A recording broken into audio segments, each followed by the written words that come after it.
जति बनाउन जान्दिनँ भने पनि मिठो हुने आँपको खट्टी मिठीको रेसिपी है त। सुरुमा मैले आँप काटेँ, त्यस पछाडि त्यसमा नुन राखेँ।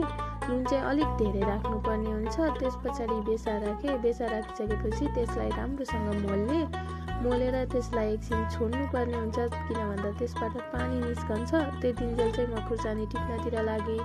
आँपले पानी छोडिसकेपछि आँपलाई घाममा सुकाउन राखिदिएँ र त्यसबाट निस्केको पानीलाई चाहिँ राख्नुपर्ने हुन्छ, किन भन्दा पछि त्यसलाई हाल्नुपर्छ। त्यस पछाडि मैले आँपलाई 2-3 घन्टा घाममा राखेको थिएँ, यस्तो भएको थियो। त्यस पछाडि म सक्खर फुटाउनतिर लागेँ। त्यसमा पानी राखिदिएँ फुटाएर, किन भन्दा यसलाई पगाल्न गाह्रो हुन्छ नि त। त्यस पछाडि आगोमा कराई बसाएर तोरीको तेल राखेँ अनि त्यसमा जिरा फुराएँ।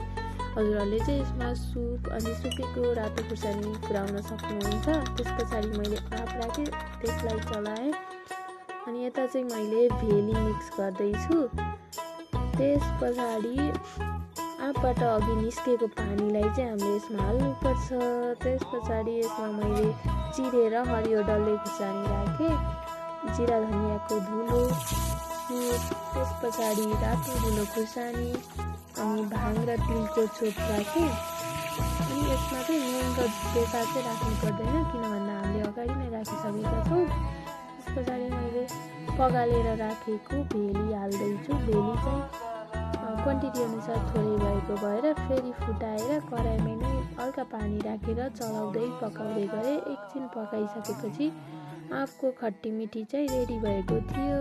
आँपको खट्टी मिठी यस्तो बनेको थियो अनि एकदमै मिठो भएको थियो। हजुरहरू पनि ट्राई गर्नुहोस् है त।